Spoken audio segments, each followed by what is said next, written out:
Hi, my name is Tiago Duarte and welcome to another video tutorial here at Daily Bits. In today's video, I'm going to talk about this free amazing delay plugin called NastyDLA. As you can see here in FL Studio, I have already here an image of the simplified technical architecture from the site that created the plugin, which is Variety Sounds. As you can see, we have this input and output. We have a on-off button, which is this power button here. And this basically turns on and off the plugin, so we can bypass the plugin and we have this line coming through directly. And if we enable the plugin, then we will have all this processing going on. Then we have this input stage, and this input stage already adds coloring and some saturation to the entire path. And you can see here the saturation that we can add. This is very subtle. And if you want to increase the saturation, you probably have to crank up the volume, the input volume. But let's see here an example to see if we can hear the differences. Again, this is very subtle, so you need probably some good headphones to notice the difference.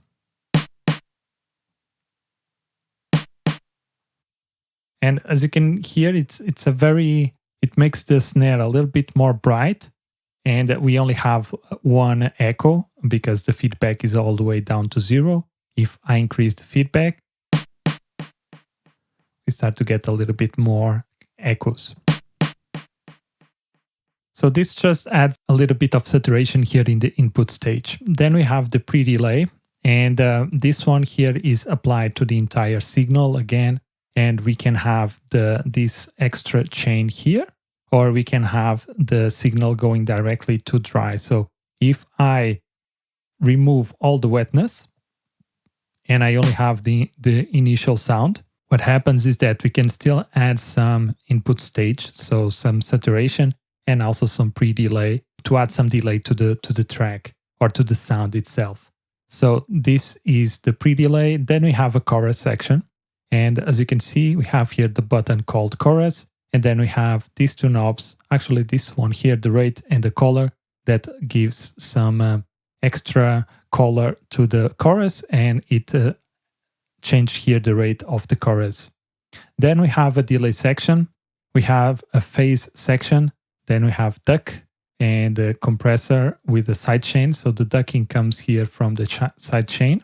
We can see here the ducking enabled. We can enable here the ducking, and we have again some new saturation and an EQ and filter, which is this section here.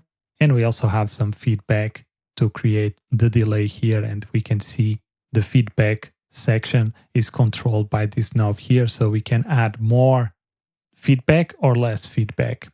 I will go through some of the filters or some of the components here. It's not going to be A to B comparison because I don't know what they did here. For instance, for the phase, I don't think there is a direct knob for the phase. Probably it's just a bunch of some parameters might influence the phase and so on. So yeah, the thing here is that we are going to I wanted to show you the basic architecture so that you have a better understanding of what's going on here. But basically this block here, or this amount of blocks, are the delay itself, and we can control all the parameters here. So let's take a look at the plugin itself.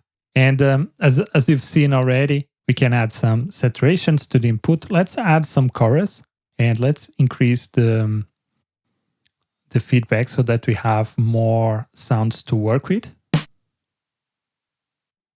And let's add the wetness also. And let's play around here with the chorus. And you can see already add some color to the delay, or chorus to the delay. And let's change the rate. Make it faster, make it slower. And these all have an impact on the chorus effect. And we can also add some color here.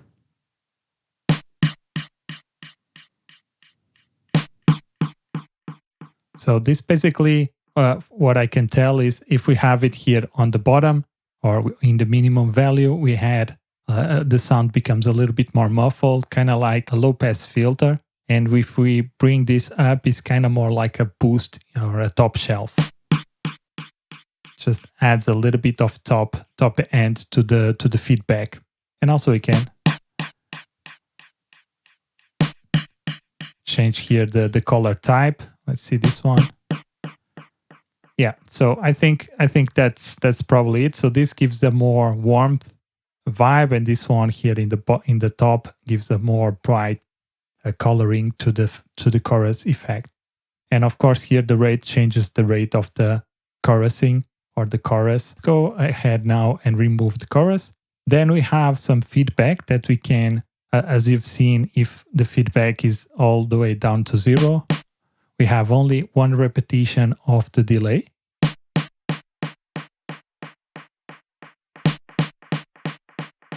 Okay, and this is where we can manipulate the feedback, the amount of that we want. Then we have here a high pass filter, a low pass filter. And the high pass filter, as the name implies, is applying a high pass filter to the feedback loop. So if I want my delays to be a little bit, to not have so much low frequency, this is where I can apply a high pass filter to basically just filter the feedback loop.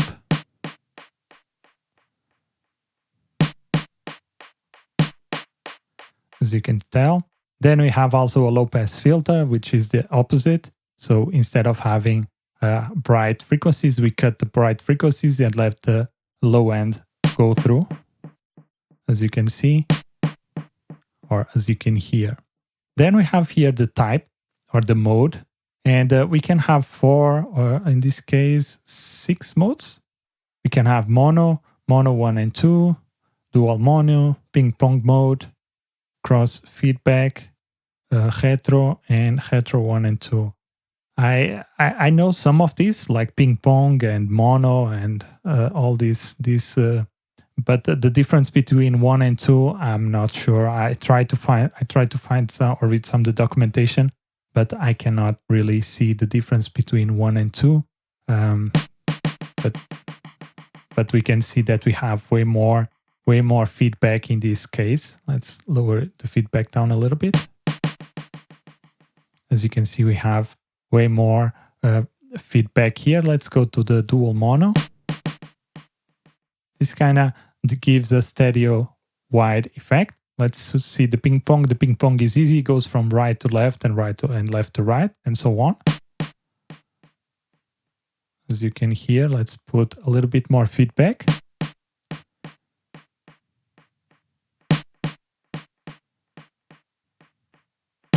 So it goes from right to left and left to right and right to left and left to right and so on until the feedback fades away.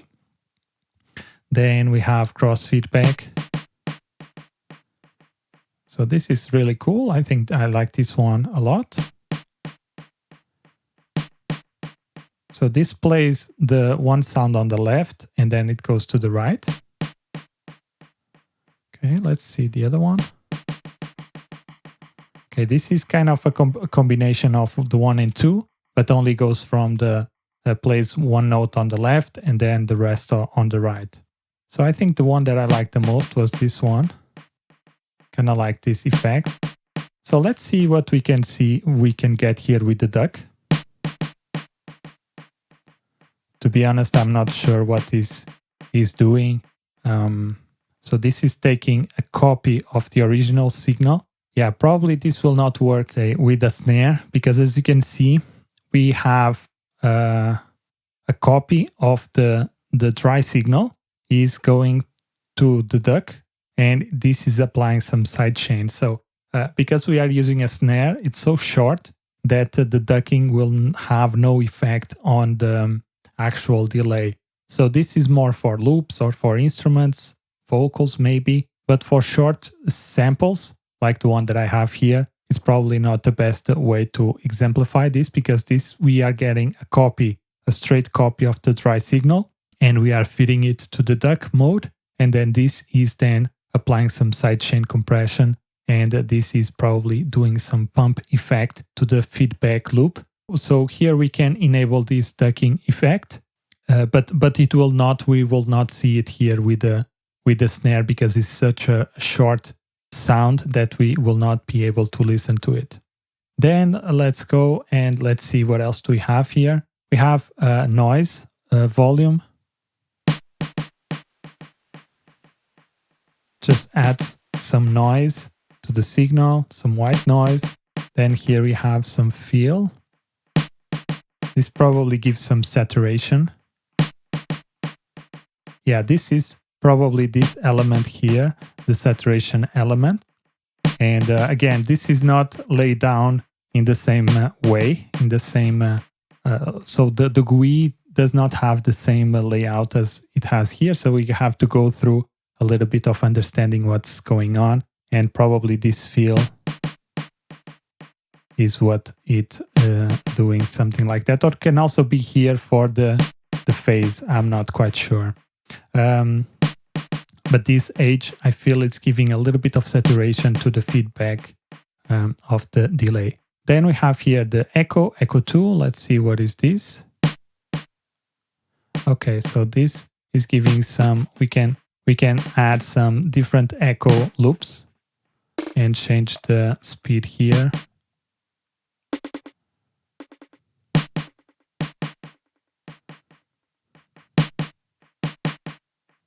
This actually sounds cool. I like that. So here we can add, instead of milliseconds, we can add time domain. So, or time, how can I say? Instead of milliseconds, we can have a time division based on the on numbers, based on the sound, on the song time frame. And then we have here some modulation. Let's add the modulation.